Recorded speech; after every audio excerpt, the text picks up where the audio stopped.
Unpacking Mormonism and Other Religious Trauma is meant for educational purposes only.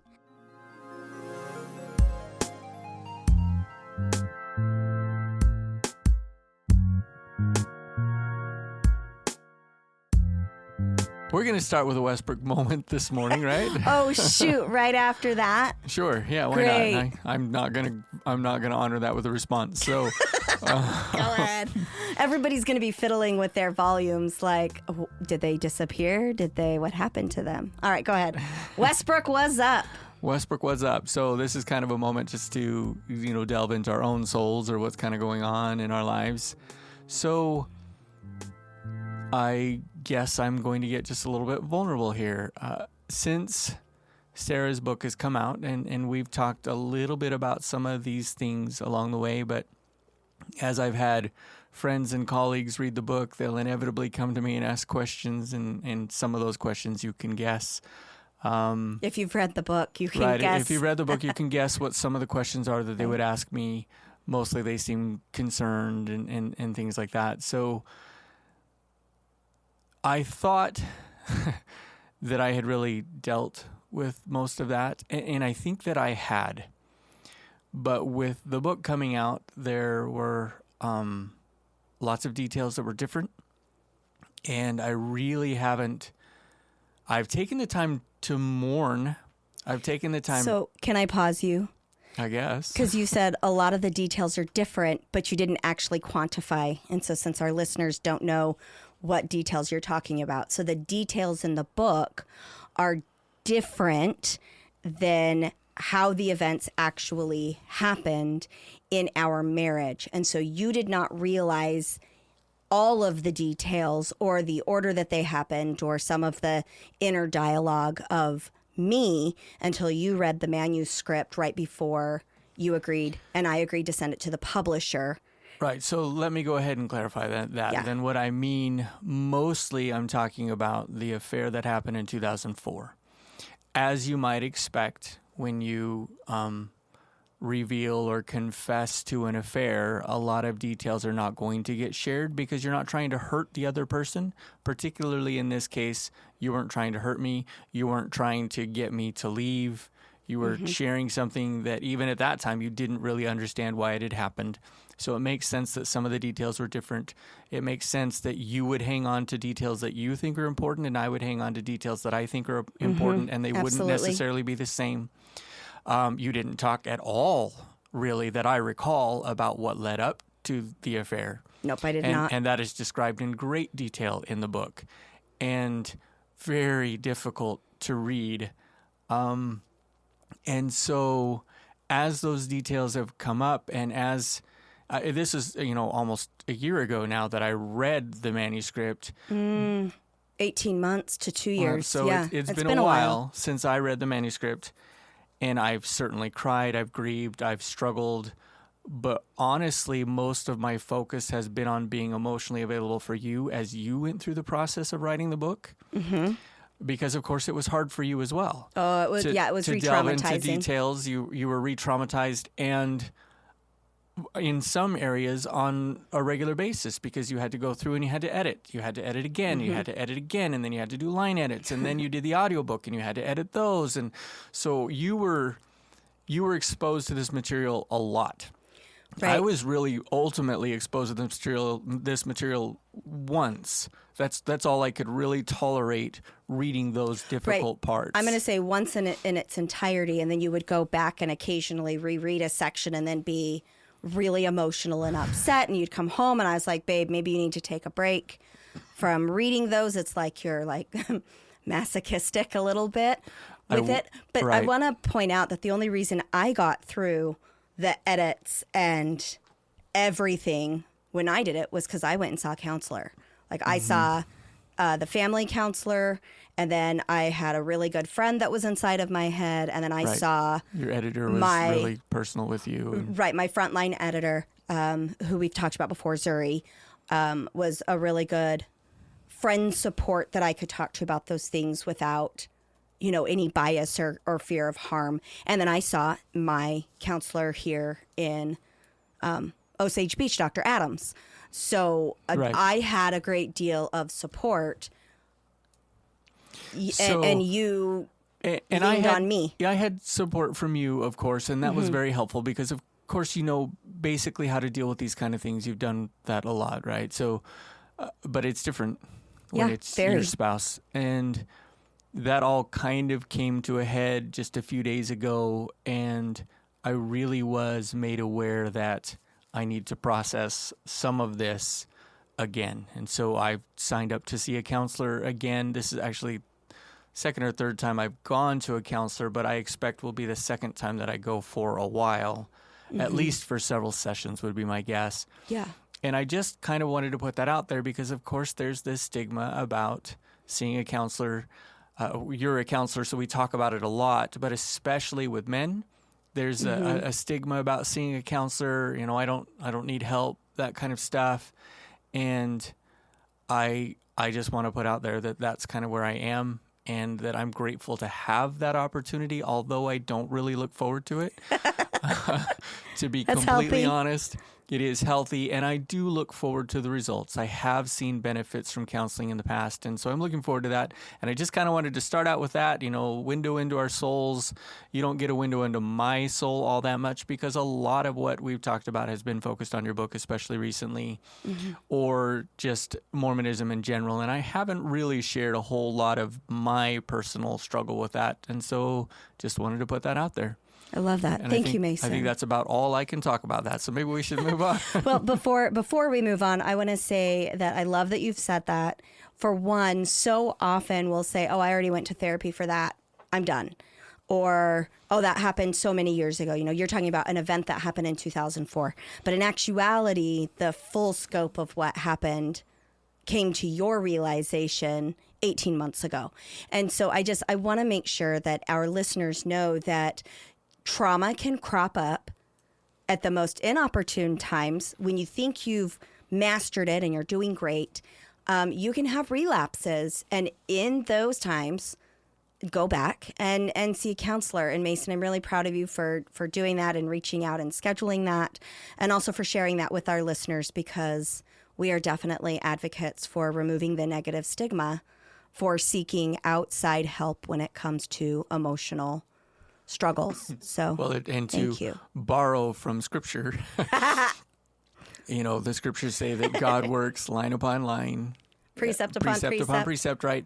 But the idea being, even with trauma, you're going to have to deal with some concepts immediately when you start to deal with trauma. And then as you heal, other things might come up and you're like, "Oh yeah, I wouldn't have even thought of that or been ready for that 6 months ago, a year ago, 10 years ago, Right. a month ago. But I am now. Let's deal with those things now." And then after those are dealt with, there might be more things. So it's a process of healing, and it can be rough. But I'm grateful Awesome. to at least be able to start that process again.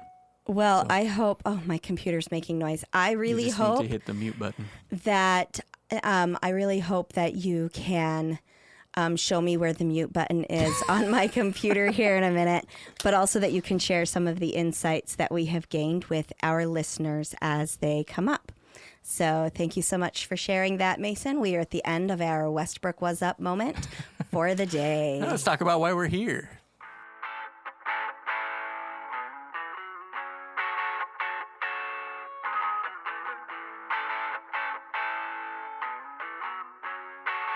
Hello, and welcome back to Unpacking Mormonism and Other Religious Trauma.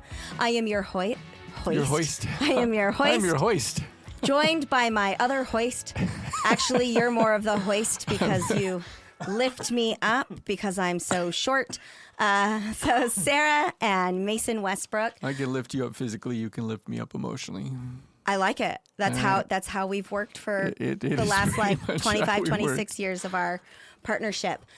So just really quickly before we jump into today's topic, and I cannot talk today, and I do mean to keep it very quickly, wanted to give our listeners kind of what we're planning on doing over the next several weeks. So today is our last series of the Truth Telling series. We are going to be doing a general conference pushback and talk about the reality and the truth of some of the messages that are shared frequently over the pulpit. So, hang on to your seats. Coming up after that, we're doing a very short series on conspiracy theories and addictive ideologies. We are meeting with Emily Bashaw. She is a forensic psychologist. She's got a doctorate's degree. She works clinically in Scottsdale, Arizona. And I actually recorded that episode yesterday for us. And it was absolutely brilliant. Mason was not there for that, but it was so good. So stay tuned for that. That episode will be coming towards the late October, so middle end of October. And then after that, we've had a guest who reached out to us and asked us to do a series on the temple ceremony. So we will be doing that. That right now is looking like it'll be somewhere between 4 and 6 episodes. And then after that, we are doing Book of Mormon stories series, and we're going to really tear into some of the underlying messages that come from those stories that aren't healthy. We have several guests that are booked. I think I've got 6 guests here on my list that we will break into these series as we feel appropriate, and we are really excited that those series should take us past the new year. So really, really, really excited about that. So Mason, what talk are you wanting to tear to shreds today? Not really tear to shreds, but you know what I'm talking about. So when I went on my mission back in 1996, when you first get out there, you get a binder that has all kinds of stuff in it. A bunch of general conference talks.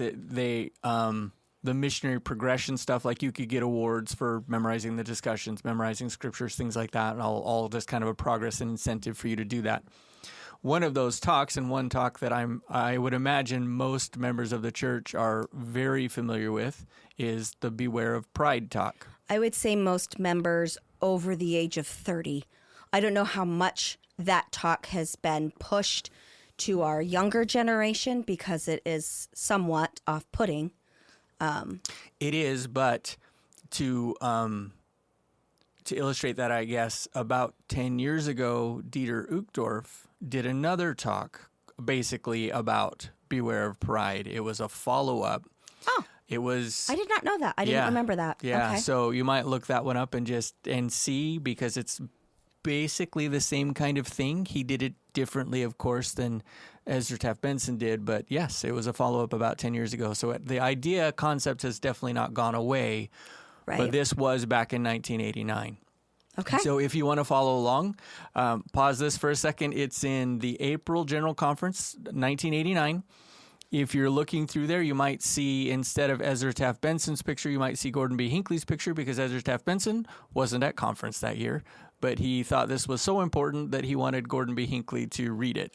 I thought it was that he thought that the members would receive it better if it came from Gordon B. Hinckley rather than from him, because Benson was super controversial, and many of the members at that time were not happy with his political leanings and the stupid shit that he said. I think Mormonism Live, it might have been John DeLynn, I don't remember who, just did a series on some of the bullshit from Benson. Yeah, I can't remember what they called it. I think a better name would have been Benson's bullshit, just because that's kind of my thing. Well, it was part of John Larson. John Larson was part of it. That's right. It was, John Larson was there. Yes. So, which of course means that's why I listened to it. You're right. It was a John Larson episode. Of course. That's what it means. So we'll put that in the show notes. We'll put the link to the talk in the show notes. Did you end up doing the follow-up Uchtdorf thing, or are we just focusing on the original? Yep. Okay, great. Well, then maybe we need to come back in the near future and do a follow-up with Uchtdorf's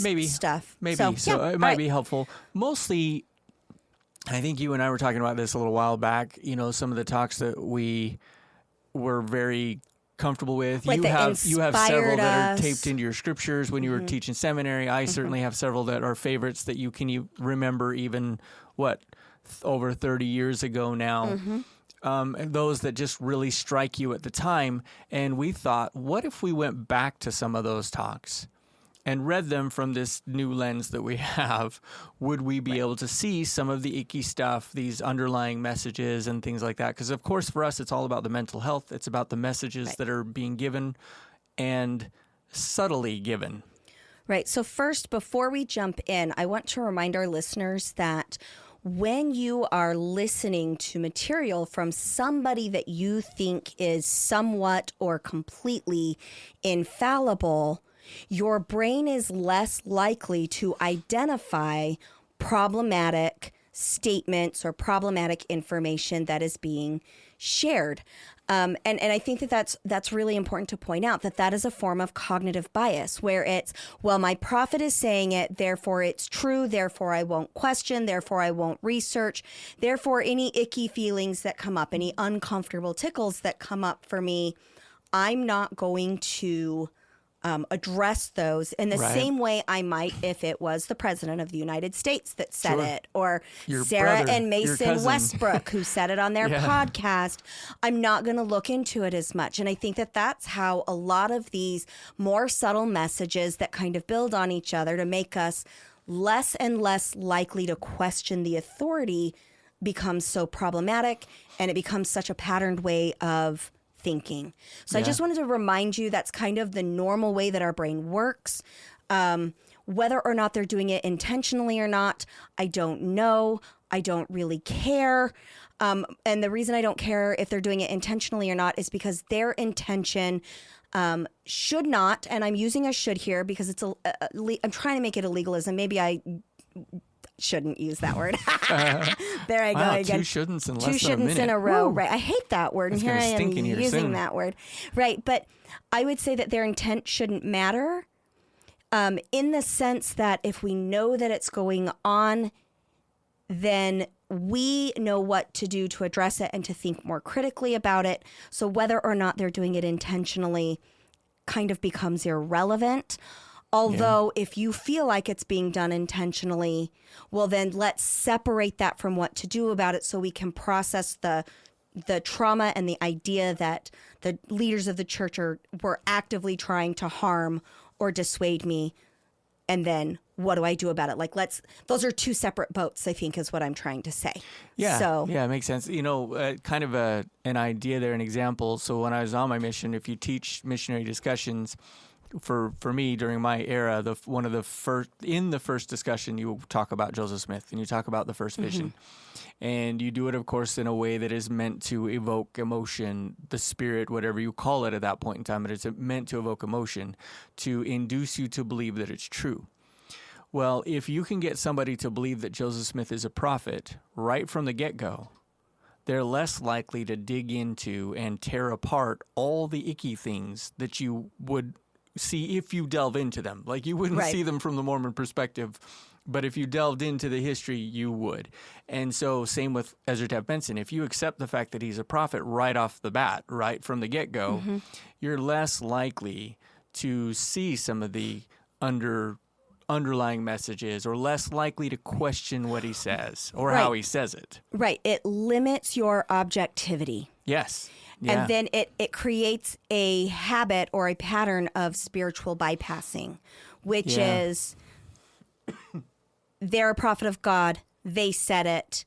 I don't have to think about it. I'm just going to obey. Must be Any true. of this hard stuff I'm going to ignore because I am spiritually bypassing for the greater good to continue to invest in my existential eternal state in a place that we have no way of actually proving exists. Right. If the church is true, they control my future. Absolutely. So it's safer to just accept that it's true. Yeah. All right. So let's jump in. All right. So this is from April of 1989, Beware of Pride. And I'm just going to go, I'm going to try and help you guys follow along, but I'm just going to go to paragraphs in the notes that I did. So as I read this, I just looked at stuff and just made a note. One of the nice things about the Gospel Library is you can put a note right on it, right there. So make sure that the strengthening members committee isn't reading your notes and then deciding to cancel your account. Just beware of that. Ooh. Oh, that would be nice. Okay. So one of the first paragraphs where he talks about pride is he says, pride is a very misunderstood sin and many are sinning in ignorance. So let me just stop right there. My note is, how can you sin in ignorance is my question. I thought I thought it was in Mormon lingo. Mason just lost a spot, so I'm filling the dead space. No, like the note I thought put in here Mormon isn't there. lingo is that, oh, the strengthening committee's member just killed you. I went down to other notes, and the notes are still there. But so what I thought was, because this one I just did today. Let me finish Go my ahead. thought, Yeah. though. You know, because we talk about Adam and Eve, quote unquote, sinning in their natural state. So it wasn't a sin; it was a transgression Right. that they disobeyed God. So why are we all of a sudden saying that you're sinning in innocence? I don't think you can sin if you're truly innocent. That's just, it's an oxymoron. Right. Well, and he puts a reference in here from the Book of Mormon. It's Mosiah chapter 3, verse 11, and it says, "For behold, and also his blood atoneth for the sins of those who have fallen by the transgression of Adam," so a transgression that is not your fault, "who have died not knowing the will of God concerning them," also not your fault, "or who have ignorantly sinned."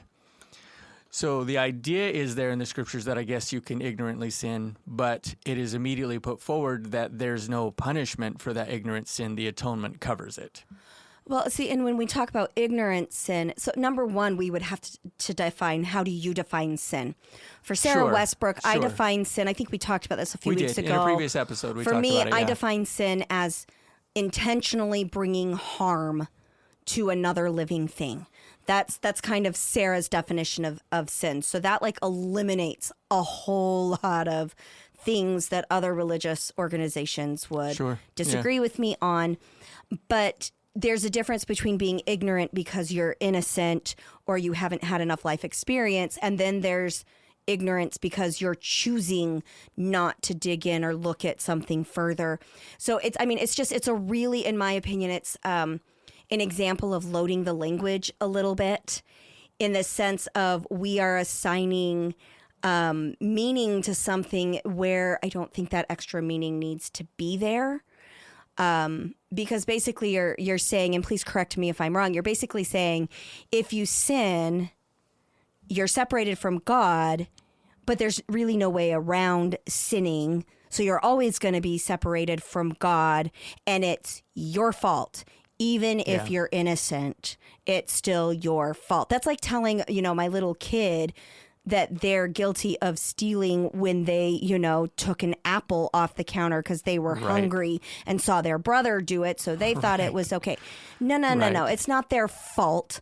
They don't have the experience or the awareness or the whatever. So yeah, I already don't like the sentence. Well, and the underlying message for me really is that even if I didn't know that it was wrong, I've separated myself from God. Right. And I just don't like that because, for one, the scriptures don't support that. So even if you are a believing member, the scriptures don't support that idea. Right. And just a reminder to our listeners, this is the Pride Talk that was given over the pulpit during General Conference. This is essentially considered scripture. This is considered scripture in Mormondom, even though nowadays I think they're getting away from that. But when it was given, it was considered so good, so important that it was something that we were required to live by. And did they make a pamphlet out of this Pride Talk? I think they did. Ooh, I don't know. I'd have to look that up. It wouldn't surprise me, but I don't remember. Sarah could be making shit up. All right, keep going. So what's your next one? If you go down a few paragraphs, you're going to come to one that says, "Our will, in competition to God's will, allows desires, appetites, and passions to go unbridled." So my note that I put on here, it is implied that without a subjugation to God's will, we will run amok and be terrible people. Right, like without God, we cannot be good people, which is funny because all of the studies coming out show that if we're using the term Christ-like, which would mean like generosity, doing good to others, living in peace, being peacemakers, you're going to find that atheists are usually the least contentious, least harmful, most altruistic, most generous population, and that the Nordic countries where atheism is more common also happen to be the most peaceful countries. Now, I do have a theory that one of the reasons they're so peaceful is because they always stay inside to stay warm. Social isolation at its best. But that's my joke of saying it's a correlation. It's not we can't say that it's causation, but it is interesting. It's a suggestive correlation that I think needs more digging into for sure. So I want to go to the very next paragraph. I have another note. Wait, is that the one that we talked about in the planning meeting just now? Like my will is against God's will? I think so. All right, go ahead and do your next one. I might go back to that one. The next one, the note on the next one kind of helps me to go back to this one. All right, go ahead. And so let me read the next one. The next paragraph is, the proud cannot accept the authority of God giving direction to their lives. So here's my note. The problem is that you must accept someone's words as God's will. Right. God doesn't give his will. It is then purported to be from God. But is it? So if you look at everything that every religion has that they consider to be God's words, none of it written by God. Right, it's all written by man. Very little of it is written even in God's voice, but it's all written by man. So if you look at this talk in general, Ezra Taft Benson, as the purported prophet, is getting up saying, this is God's will, and it is because I'm the prophet. And he's saying that, and so going back to this, our will in competitions to God's will. Where does God's will come from? It comes from man. Right. At least from a scriptural perspective, it all comes from men. Prophets who maybe good people, maybe not good people, always have an agenda. Always have an agenda. Even if it's a good agenda, there's always an agenda. And Right. so that's my issue with that, is that it says the proud cannot accept the authority of God giving direction to their lives. But I don't really see that. Most people, if they feel like God is communicating with them, don't struggle to follow that. But if they feel like God, like a prophet is communicating God's will, and then they somehow see through all of those layers of maybe this isn't quite right, that's where they struggle. It's with the authority of religion, not the authority of God. I really like that distinction. Like, it's not anywhere near the point I was going to make. Oh, good. But I don't want you to repeat my words. no. Why on earth would I want to do that? No, Because they were good words. They were good words, which is why I congratulated you, punk. Sheesh. You were saying?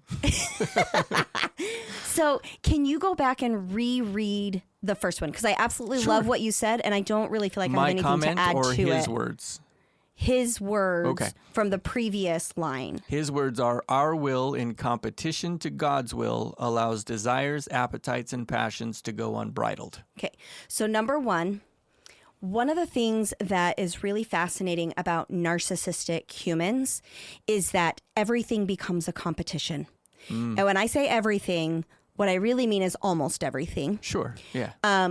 But in so many aspects, and in aspects where competition is completely unnecessary. So I remember in my home who could do the dishes best, who could vacuum the best, who could play the best, who was the best at music, who was the best at sports, who was the best at riding a bike, it was always about who was the best.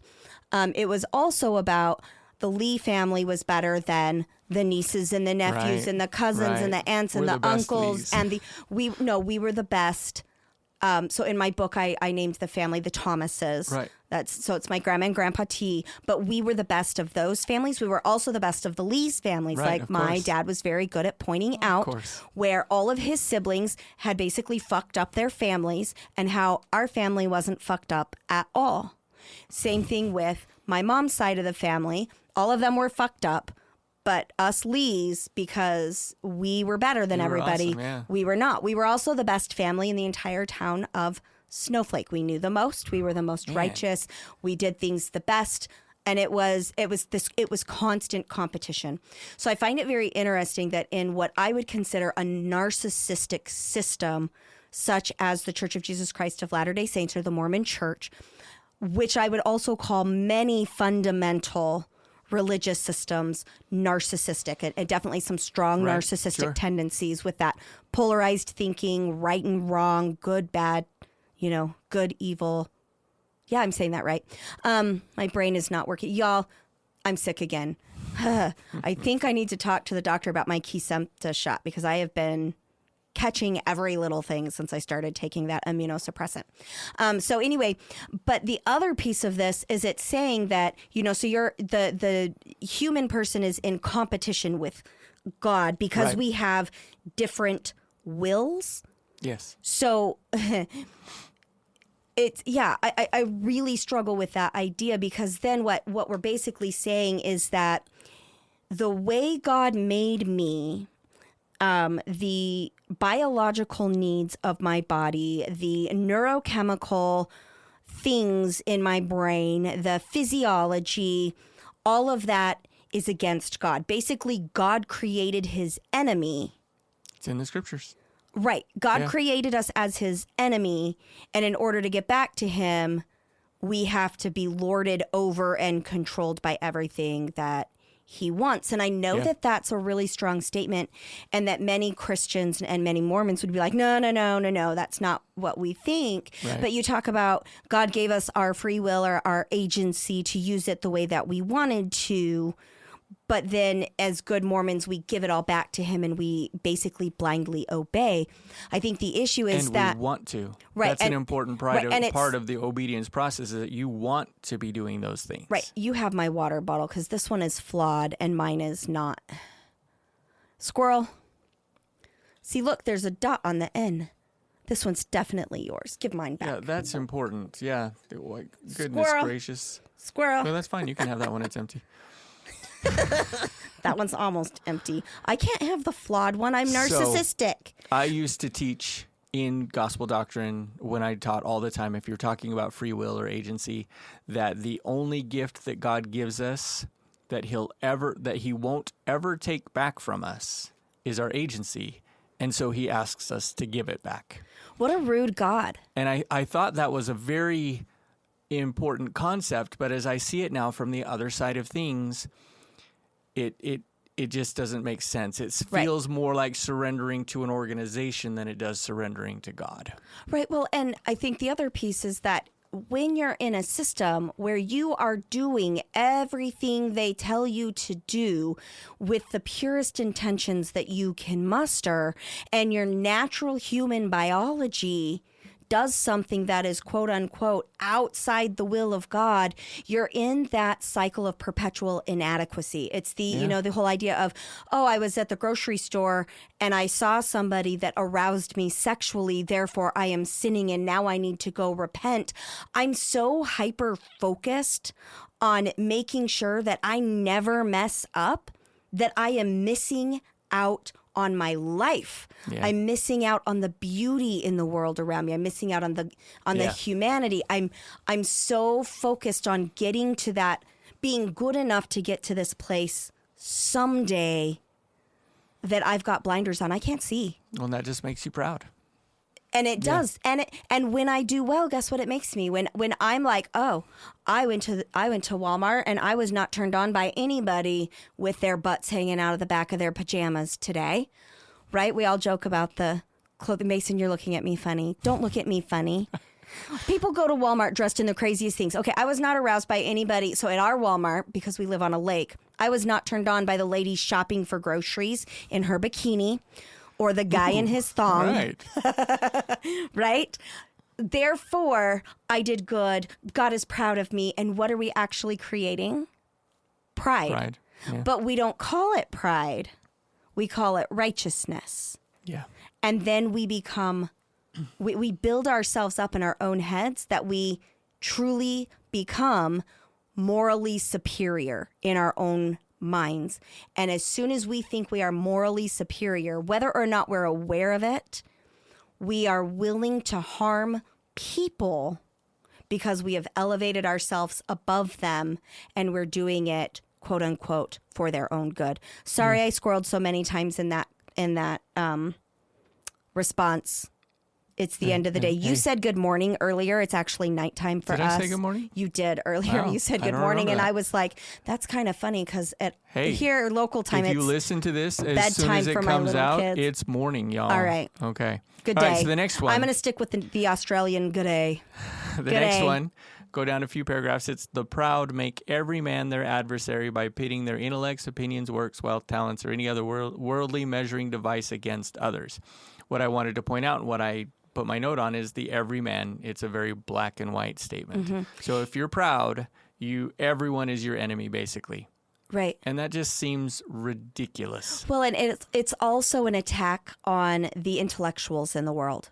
Sure. Like these people who have spent their life studying, and most of the intellectuals that I have come across in my life are trying to learn new ways to make the world a better, safer, healthier place. And it was very common in Benson's days to attack Intellectuals, yeah. intellectuals, women. So he was the big attacker. I don't remember what John Larson said. Like, I think it was government, even though he was in the government. The division of races and ethnicity. So racism, feminism, women in general, and intellectuals. Yeah. But I think he said Benson focused most on intellectuals and feminism. If I'm remembering correctly, I could totally be misquoting John Larson. If somebody's listened to that episode, shoot me a thing and we'll link it in the show notes. So that way, if you haven't listened to it, John Larson's my favorite. Go listen to it. Go support John Larson over at Mormon Stories. Throw him a few bucks. Support Mormon Stories. They do good work over there. So the very next statement in this same paragraph, in the words of C.S. Lewis, quote, "Pride gets no pleasure out of having something, only out of having more of it than the next man. It is the comparison that makes you proud, the pleasure of being above the rest. Once the element of competition has gone, pride has gone. And my note here is, in order to be proud, you have to compete, either with God or man." And then I said vice versa with a question mark. If you compete, are you also proud? And that, of course, the answer, at least in my head, is absolutely not. Right. We have accomplished so much as a human organism by competition that it's not about pride. Can it be? Sure. But is it? Always? No. And the way he puts these is very much a black and reread white that, thing. and I'm going to interrupt you a few times. The quote from The C.S. one you Lewis, just read. Yeah, the C.S. Lewis "Pride one. gets no pleasure out of having something, only out of having more of it than the next man." Okay, but Mormons claim to have more truth than anybody else. Go. All right, good. It is not. It is the comparison that makes you proud, the pleasure of being above the rest. Mormons feel that they are morally superior because they have more spiritual knowledge than everybody else, so they send missionaries out to go and share it. If you don't agree with them, woe is you, or you're stupid, or you're not living righteous enough to have gotten that right. Shake the dust off your feet. You're not living righteously enough, or you're too stubborn or too closed-minded in order to hear the truth. You're too proud to hear the truth. Yep. Oh my gosh. Yes. So because we are, as Mormons, morally and spiritually superior than others because we have the most. Next sentence. Once the element of competition has gone, pride has gone. But earlier we talked about, what were we saying about competition earlier? I don't remember. Oh, Mormons in government are super competitive. Like, Mormons. It's life. Time out. Competition is part of life. I have seen, so I grew up in Snowflake, right? And my dad refereed for all of the local sports, like high school sports, junior high sports, city league sports. Like, he was a huge ref. Well, he refused to referee at church ball games because of the level of intensity of competition between the wards in church sporting events. And when I was a little kid, we were no longer allowed to go to them. And I actually agree with my dad on this. Like, we used to participate in it. Yeah. And then my dad would no longer let us go because the Mormon men were so fucking competitive that they were basically getting into like pushing, shoving matches and fighting over church ball. So, I mean, every human is competitive. Mormons are uber competitive. Wowza. So he picked That's funny. So he picked his audience well. Is that what you're saying? Yes. That's funny. Well, no, and I think that C.S. Lewis quote is also taken out of context, which Mormons really like to do that. They really like to take quotes out, and I'm sure lots of organizations, but again, we're talking about Mormonism here. Right. Mormons like to take quotes in scripture out of context and twist them to mean what they need them to mean to support whatever they're talking about, cognitive bias, and then they move forward. So anyway, keep going. I'm done. All right, so let me step off my soapbox. Of course, we're going to talk about these same kind of concepts. So as we, ooh, nice shake. I stepped off my soapbox and I shimmied off and my you soapbox. shimmied off? I All right. shimmied off my So very soapbox. next paragraph. In the pre-earthly council, Lucifer placed his proposal in competition with the Father's plan as advocated by Jesus Christ. He wished to be honored above all others. In short, his prideful desire was to dethrone God. Well, let me just make a thing here. There's a couple different accounts of that thing happening, and in some of them, Jesus speaks first. Some of them, Satan speaks first. Wait. Mormon scripture contradicts itself? Yeah, right, exactly. What? So the idea being that Lucifer puts forth a plan, the way that Benson says, is that he puts it forth in competition to God. And that's not necessarily the case. But the comment I have is down here. In short, his prideful desire was to dethrone God. And so my comment is, I don't see this. It seems more like he wanted equal status with God. Maybe this is still sinful. You but mean Satan wanted equal status correct. with God? Okay. Right. Maybe this is still quote unquote sinful, but even so, there's a big difference between fighting for equality versus fighting for a coup. Well, the other thing, I love that, but the other thing is, don't Mormons believe that I think they disavowed it recently, but for as long as I could remember, we believed that we would eventually become godlike, have our own planets, and be equal with God. So Satan's plan to be like God is God's plan. Right. Right. Well, and they haven't disavowed it, but in the immortal words of Gordon B. Hinckley, I don't know that we teach it. I don't know that we emphasize it. Bullshit. Wait, was Just that for the Gordon B. record. Hinckley? No, because recently That's they said from we his don't. interview with 60 Minutes when they asked him about it. Yeah, but then there's recently they said something along the lines of, we don't teach that you get your own planet. And all Mormons were like, well, all ex-Mormons were like, but I wanted my own planet. Right. But now we don't get one. Right. The But rules really- changed, y'all. Really, and for me, the focus was on the fact that they're saying that he wanted to dethrone God. I just don't see that. I don't see that that's Right. what he was trying to do. He wanted to be equal with God. He wanted even to bring people home. He wanted the glory for doing that. But frankly, the glory for bringing people home really goes to who for most of Christianity anyway. Jesus. Jesus, Right. And if it was not you're God. bad because you're getting glory, well, then why are we Right. all giving Jesus so much glory? Right. Jesus gives that glory to God, Right, but supposedly, but we don't. But in mainstream Christianity, Jesus is God in the flesh. They're one person. Right. So then it makes a little bit more sense as to why there's so much worship of Jesus, because it's Jesus/God, same person. Whereas in Mormonism, it was Satan wants all the glory. Jesus is my favorite. He gets all the glory. Oh, and all of you get to come back and be godlike anyway. Satan, Right. you annoyed me. Well, Lucifer. Right. So go away, kicked out to and- hell.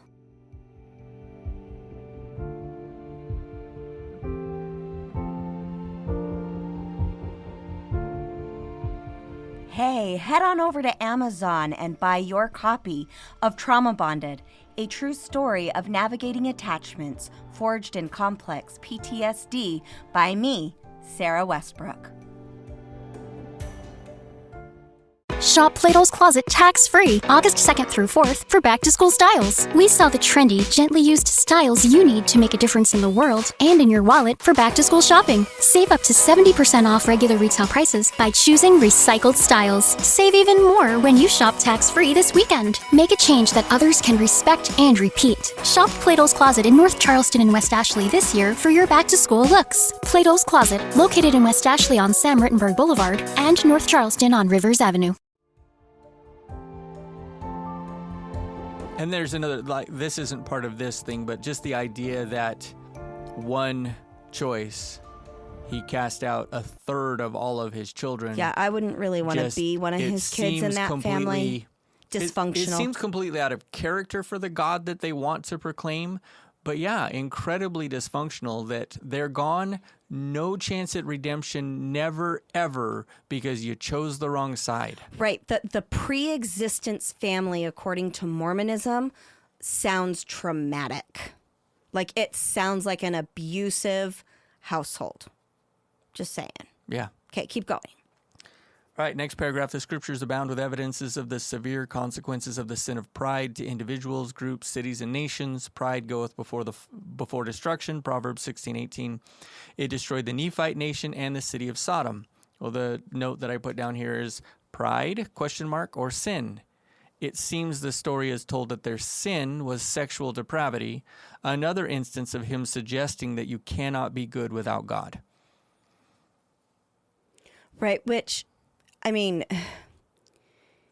when we study small children, where, yes, I know Christians and Mormons would be like, oh, they haven't lived enough to be corrupted enough by this devil or whatever. But humans, for the most part, are born good, meaning that they have natural empathy. If they are raised with healthy attachments, then you're going to watch the majority of humans be kind, generous, help those that are weaker than them. That's who humans are. We're also horrible beasts. Like, we've got both in us, obviously. But when you look at small children, they are generally, they generally demonstrate empathy at a very young age, right, before they would even have any concept of what God is. Now, I know that the argument would then be, oh, yes, when they're small, then they have the light of Christ in them, so therefore that's why they're so good. Then as they get older, they make mistakes or do things so that they're separated from God. Okay, fine. If that's what you want to believe, fine. But then again, I would go back to the studies done on countries where the majority of the population is atheistic and look at their numbers of peace. Even if their peace and their happiest places of living and, you know, the lack of war and bloodshed and crime and blah, blah, blah, blah, blah, are not due to religious things. The fact that so many atheists live there would demonstrate that those who do not believe in God can still be good. Right, absolutely. So, next one, it was through pride that Christ was crucified. The Pharisees were wroth because Jesus claimed to be the Son of God, which was a threat to their position, and so they plotted his death. My note there is perhaps an example of religion, unable to accept new ideas or see past their own interpretations of things. I was going to say, yeah, fair. That's actually, yes, he was crucified in pride, but you're also correct. It was the people who didn't want to change their religious ideologies. Right, because it was a threat to their authority. Well, look at Mormonism now. Look at high-demand religions now. Look at religion in general. They oftentimes won't accept other ideas. They excommunicated Tim Ballard. Right. Did you hear that? They excommunicate anybody high-profile that disagrees with them out loud. With the way they do things. They do or the way they do them. I wonder if Glenn Beck is going to be on the chopping block here soon because he was a big supporter of Tim Ballard. I don't know. It'll be interesting to see. Well, and I read something about... Okay, hang on. Let me look at my crystal ball. Ooh, it's only a matter of time. Ooh, yes, Glenn Beck is going to be excommunicated in the next decade. Okay. You heard it here first. We're not going to talk about Tim Ballard right now. Unpacking Mormonism. Maybe we'll address that another time. Next paragraph. No, we are. When we do our conspiracy theory episode, we're going to be digging into Tim Ballard a little bit. All right, cool. So then the next paragraph, Saul became an enemy to David through pride. He was jealous because the crowds of Israelite women were singing that Saul hath slain his thousands and David his tens of thousands. Well, let me just educate you for a second. Saul, this is my note. Saul had already lost the favor of the Lord. Does your note say, let me educate you for a second? It does not. Saul had already lost the favor of the Lord to choosing not to, quote unquote, kill every living thing. Right. He was told he would be replaced because of it. Why try after that? He was told, so let me give you two examples. First, he was told. Let me slow down just to make sure I'm understanding. So you're saying the guy that's jealous because he only killed 1,000 was told by God to stop killing. No. So let me tell the story here. So Samuel, the prophet, comes to Saul and says, and I forget the name of the people. I think it was the Amalekites. I could be wrong about that. He says, these Amalekites, they attacked and harassed the Israelites when we were coming across the desert when Moses was around. God wants you to go and to destroy them. So you're talking about a Book of Mormon. No. Saul, the king in the Old Testament. Oh, see, the king before David. I do not know my Old Testament scripture at all, and now you're using words that come straight out of the Book of Mormon. So. Saul doesn't come out of the Book of Mormon. Saul's the New Testament. Right, I know who Saul Paul is. Yeah, okay. Well, that's the only other Saul. There's Samuel. not a Saul in the Book of Mormon. Samuel. That okay. is why I'm so confused. My brain is Gotcha. thinking. So Samuel tells him, God has commanded you to go and kill these people, every man, woman, child, every single animal, nothing left, period. What a jerk. End of sentence. Because of Saul why again? goes and he kills every man, woman, and child except some of the leaders. He brings the leaders back so that they can essentially mock them or parade them for the people or whatever.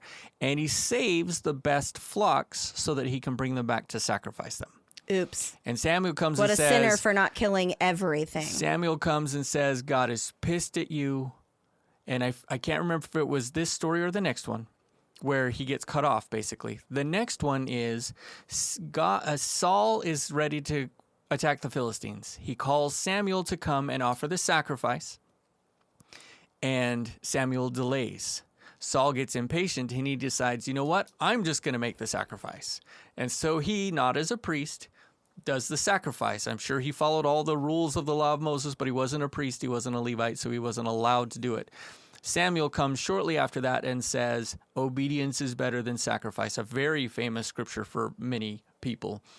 And that, I think, is where Samuel says, you are cut off, God is going to replace you. And so that this all happened. wasn't because Samuel was too prideful, because he's got the power. Ooh, I'm not even going to delve into that. What I want the listeners to know is those stories. Saul was already cut off. He'd already been told that. Why did you say Saul again? Because Saul is the king. Saul is cut King off. Saul. He is told. Not Paul Saul, King Saul. Right. He's Got told it. by Samuel the prophet that he will be replaced as king. His service as God's king is done. No repentance, no change, not going to happen. And so now... Because he killed his own sheep. Right. Yeah, don't delve into that at all, right? That's not icky at all. People believe this But shit. Ezra Taft Benson says that Saul's pride is what... and his jealousy over David is what led him to... go away from God. It had already happened. It's just not the real story. Got it. So you're saying that Benson fucked up the story, but Yeah. is using it here for those people like me who don't actually pay attention to the New Testament because it's stupid. Right. Sorry if you like the Old Testament, but if you believe in the literal Old Testament, it's stupid. If you believe in the allegory Old Testament, well, it needs an update. Yeah. For ethical reasons. Okay. So going down, fear of men's judgment manifests itself in competition for men's approval. We've talked about that already. And then you go down to the end of this. Whoa. And yet, Mormons have to perform constantly in order to avoid judgment from the milieu control and the groupthink that exists within the system. So then he goes down and he says, would we not do well to have the pleasing of God as our motive rather than to try to elevate ourselves above our brothers and outdo another? My comment, but the problem with pleasing God is that you never freaking can. Well, and so here's my comment. Absolutely. My comment is, what if the way to please God, quote unquote, seems unpalatable? Polygamy. Kill every living thing. Struck down for lying. That was when a couple sold their land and didn't give all of it to Peter, but they said they did. Struck down dead. Manipulate, coerce, lie about history, racism, especially that condoned by God, etc. Covering up sexual abuse within the church. Right. There's so many things. What if the way to please God seems unpalatable? You say unpalatable. I'm going to say despicable. Sure. Either way. Because do I believe that there's a time and place to kill somebody? Yeah, it's super rare. Like we're talking like Hitler. I think that was an appropriate. Sure. Right. Okay. Hitler deserved to die. And a lot of people he took would, the responsibility away from the people who really wanted it for vengeance. Right. So, a lot of people would kill to defend themselves or their families, right? Right. There's times where it's not as big of a deal, but because somebody lied about their land, I don't think so. Right. There's like open relationships, polygamous relationships. Mason, I shared a study with you the other day that you were reading on it just to give you more information. And guess what? They succeed when the same things are put into place as monogamous relationships, Right. which is time, effort, communication, intimacy, connection, belonging, understanding, blah, blah. Right. They work. So, yeah, the issue is that it was commanded, coerced. I like that it's forced. And yet we talk about how God isn't going to take away our free will, but Right. But if you don't do this. your punishments are abusive. Right. Go back to what he said to rather Emma. than natural. Right? In the Doctrine and Covenants, Emma, if you don't allow this, you're going to be cut off. You'll be destroyed. That's not really a choice. After that's he'd a already demand. been doing it for a decade. Right. Well, and there's all kinds of ugly stuff there, but that's a demand. It's not a, hey, I need you to make a choice here. Right. And yeah. So anyway, all right. Next paragraph. Are we ready to? Yeah, go ahead. Okay.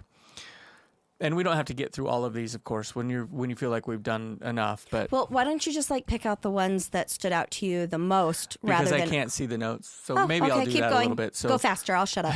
Maybe. some prideful people are not so concerned as to whether their wages meet their needs as they are that their wages are more than someone else's. Kind of the same thing, right? Their reward is being a cut above the rest. This is the enmity of pride. And I say in my comment, repeating a former sentiment, but this time competition is an element of pride, not the gist of pride. Right. Well, and one of the things that's really interesting, so, you chose a career field. You make a lot of money. Let's just be honest. And I make decent money at work. When it comes to a comparison to our siblings, we make more than all of our siblings, probably, except for maybe my brother, but I don't know what his finances are. We don't really know. We're just making an estimate. And it doesn't matter to us. It's just an estimate. Right. Yeah. But our reason for going into this career was not because you would make a lot of money. It was because you loved it. Right. It was a consideration, but it was not the number one consideration. And it was, hey, if we do this, we're going to be financially comfortable and we're going to be able to have, retire, and we're going to be able to travel and meet the things that we want to do. Never has it been, we want to make more money so that we're better than people who make less than us. And in fact, I would say that I have a deep respect for people who work. Like, one of the things that's very, very difficult for me in relationships are people who are choosing not to work when they have the capability to work. Like, I am unbelievably... That's one of the ugly things for you. Right. Yeah. I am unbelievably proud of my son who has schizophrenia, who absolutely qualifies for all of the governmental programs out there because of his disability. I am incredibly proud of him that he works. Yeah. That makes me very proud. And he works as a theater concierge, right? So I think that a solid, hard-working work ethic and somebody who's able to hold down a consistent job and provide for their family is a very attractive quality. However, one of the things that's really interesting is, as Mason, you and I have gained more financial comfort, it's been a pretty common thing for a few members of your family, mine not so much, but your family for sure, to come at us and get mad at us because we make more money than they do. So I think that, when you're looking at financial benefit, it's a case-by-case basis. One of our close friends makes a ton of money. Right. Way more than we'll ever make. Way more than we'll ever make. And they are, that family is the most generous family I have and just ever plain good people. known. Yeah. I have ever known. Like, they will, give you the shirt off their back and give because they have the capacity to do that. Also, their work employs so many people that help all of those people that work for them feed their families. And so, yes, wealth can make you prideful. I've seen that too. I live at the Lake of the Ozarks, for crying out loud. I have seen some wealthy jackasses in my time, and my kids have had to deal with some of them as they are wait staff. Sure. So does that ideal fit some people? That idea fit some people? Sure. Yes. Does it fit all people? Absolutely not. So attaching... Well, and he does say some. Right. So I do attaching... want to point that out. But my thing is, attaching money to it's harder for a rich man to get into heaven than anybody else. Well, I don't think you know very many rich people, because most of the very wealthy people I know are amazingly good humans. Sure. Who have worked their asses off for their funds. Yeah. So I really like this next concept. I'll get And off my... We've kind of talked about it a little bit. but I want to address it here just because of what I wrote and because of what he writes. When pride has a hold on our hearts, we lose our independence of the world and deliver our freedoms to the bondage of men's judgment. And what I wrote here is we can either be a slave to God or to man. No other option, it seems. God requires strict obedience for salvation. Man takes our freedom because without God, we can't possibly stay out of addictive and enslaving tendencies and habits. And it's just this idea, the church religion wants to put forth this idea that you are free because you're following God's will, but I can't decide what happens to my money.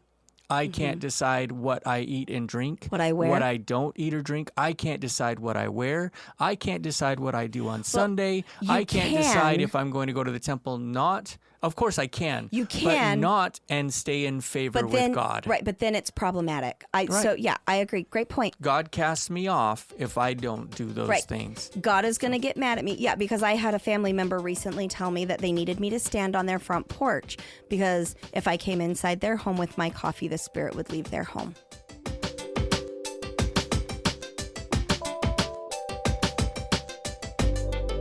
Let's take a quick break, and we'll be right back.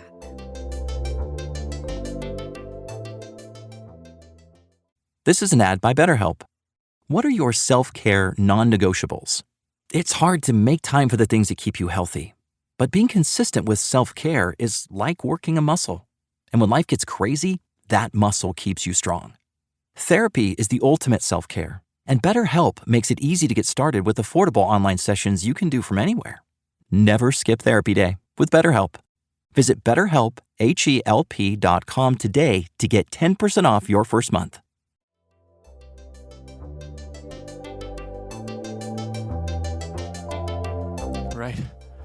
Right. And I was just like, that makes absolutely no sense. And I get it. I've been there. I get why it happens. But yeah, it's just so ridiculous.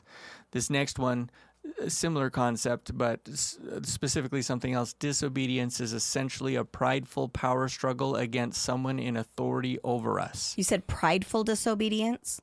Disobedience is essentially a prideful power struggle against someone in authority over us. Yeah, I feel like this talk is obey church leadership, and if you don't, you have too much pride. Right, and what I wrote is black and white.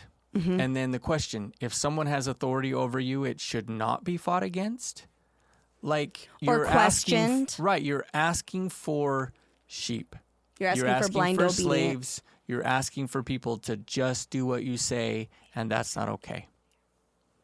So, yeah. Yeah. So, Mason, when you read this talk closer to when it was officially given or on your mission, you loved it. Mm-hmm. So what's changed? Okay, we need Alex to add in some cricket noises for these pausing moments where you're thinking. Yeah, that's very helpful. Cricket. Very helpful.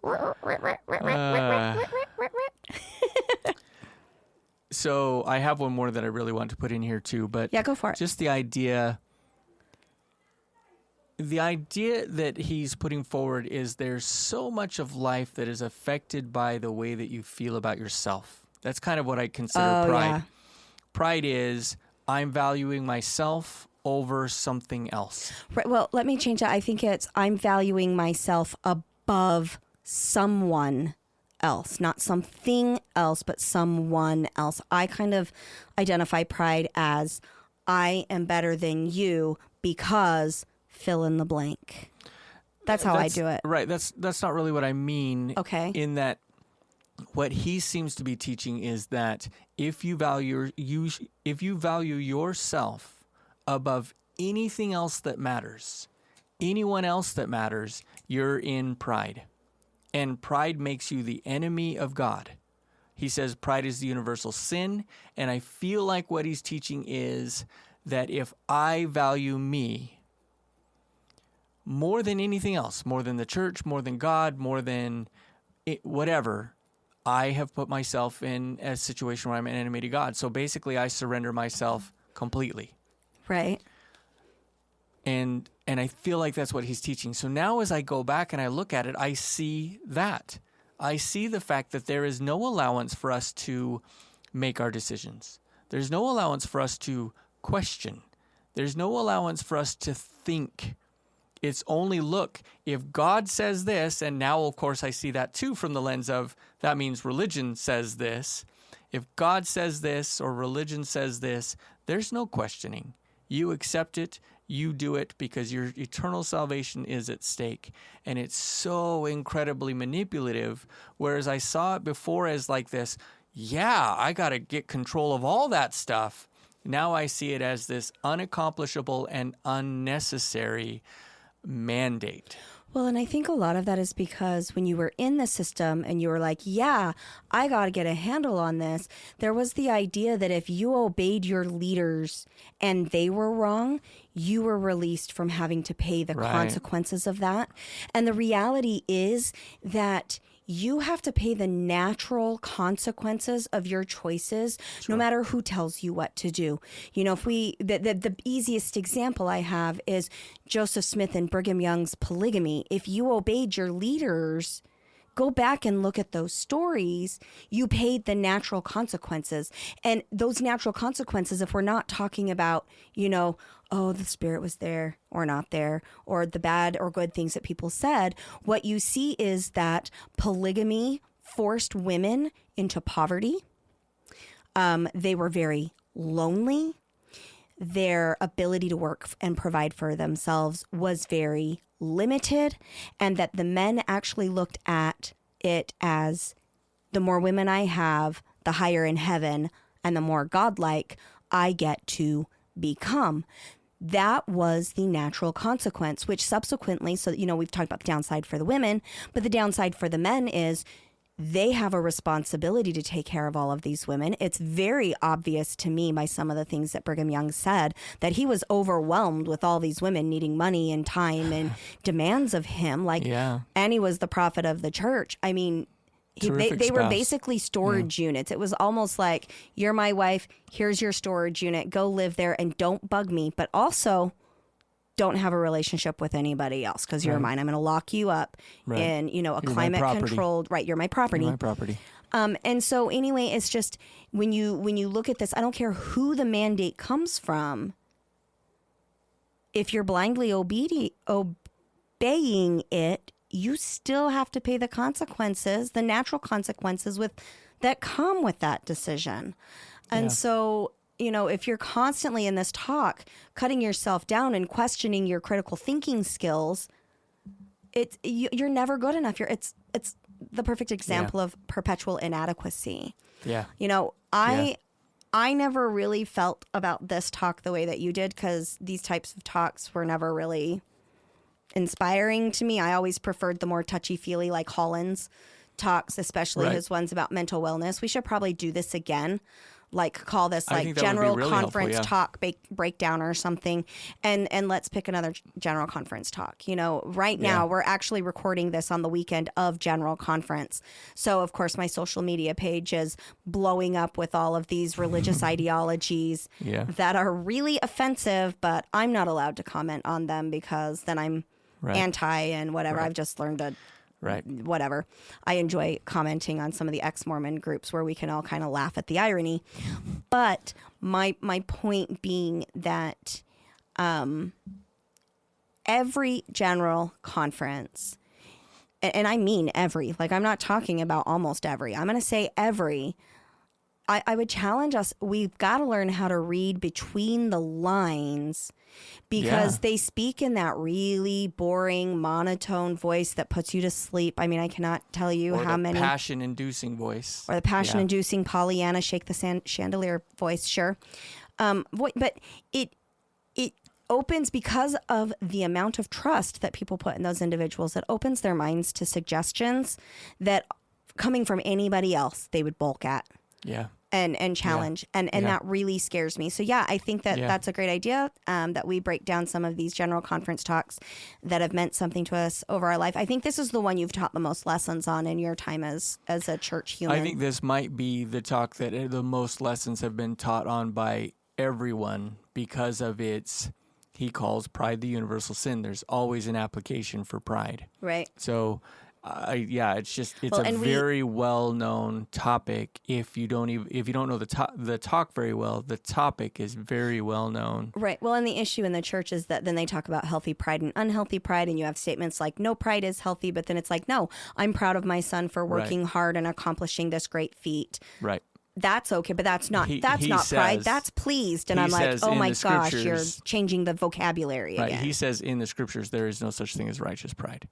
So there's one more topic I want to address from this. Sweet. So this will be our last one. Go ahead. And there's a ton more notes that I put in here. So I would recommend that you, for yourself as a listener, go back and read some of this and see some of the underlying messages that maybe you remember being taught or even still incorporate in your life. Right, and so that you're aware of those things. Yeah, because as you do that, you're able to identify some of the areas where your thinking is still a little bit off to who you want to be. Yeah.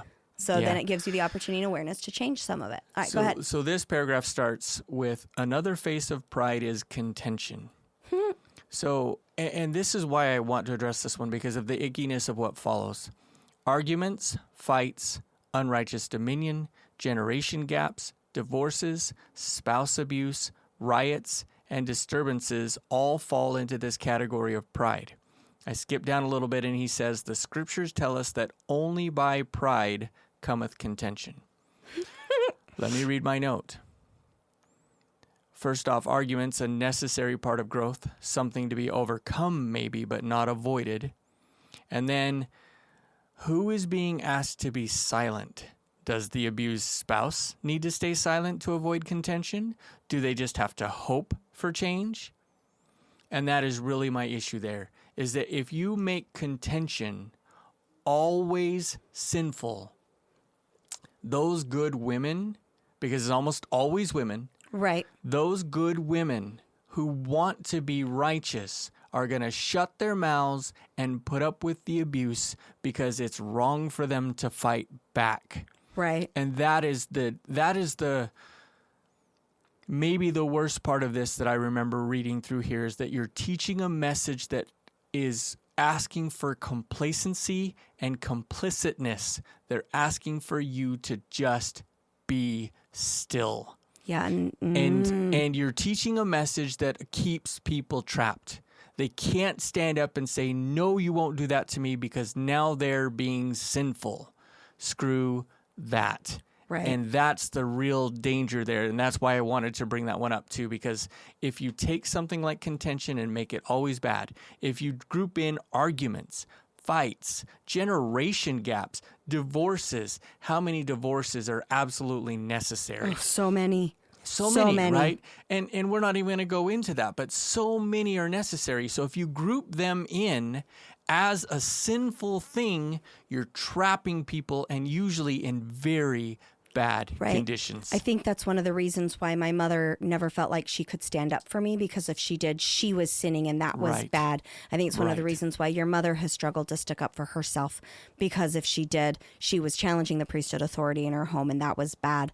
So yeah, I think you stated that very well, and I don't really have anything other than those two examples. I think it's a great example of how the underlying message, like you're basically what I feel like he's saying is, hey, you need to avoid contention. Don't get into fights. Don't abuse your spouse, right? I think he's talking to the abuser, but what he's missing is that the underlying message is even the abusee, the one getting abused, needs to be silent. And it's such a powerfully negative message that, I don't think I have anything else to say. I will say one other thing unrelated to that. You mentioned that your family always had to be the best in your home, in the neighborhood, with everyone. I'm grateful I did not have that problem growing up. My family, there was no competition between us as siblings. I mean, there was sibling rivalry, of course, but there was no parent-supported competition. Right. And I'm going to pause you. You didn't experience that. Sure. Your siblings may have. Sure. But it's not something that you experienced. Right. From my in perspective, your home. I did not experience that. Mm-hmm. And I didn't experience that in our ward. I didn't experience that in our schools. and I'm grateful for that. I feel like a lot of that is from the way that my parents were. And so I'm grateful that I just want to throw that shout out to them. I think that speaks very highly of your home ward, because we've actually talked to several people from that ward now in the last year or so who have said, I didn't have the same experience Sarah did in Snowflake. And I think that just says, I feel like I'm not saying ward. that your childhood ward family was free of issues, but I am saying that a lot of the things that I experienced, you did not, which just demonstrates you've got ward roulette and bishop roulette. Absolutely. And that's difficult. natural. That's human, of course. So, yeah. But awesome. Thank you for being here with us. Thank you for allowing me to just kind of share some of my thoughts about a talk that is certainly different for me now than it was when I went on a mission, when I heard it first in 1989, when I've read it so many times since then. And I think that from our new perspective, we can maybe even help rid ourselves of some of the ideas that are underlying in our lives, because we recognize where they came from and how to move forward. Love it. Well, thank you so much. We will see you next time. Bye.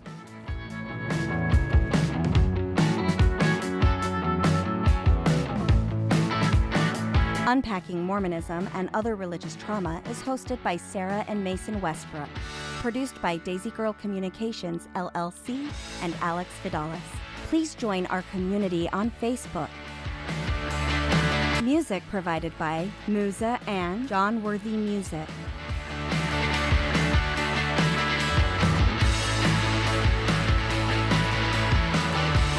So well, and Sarah went and replaced our table, and now it's a little bit taller, and I feel like we're trying to figure out how to sit here and hold this. I think you my don't know back's how to gonna sit? hurt a little bit. I think my back or neck's gonna hurt a little bit by the time this is over, but that's all right. Well, then lower your chair and sit up, dude. That's not the point. Okay. It's not as simple as that. Mason is choosing to struggle with his posture and blame it on Sarah. Awkward silence.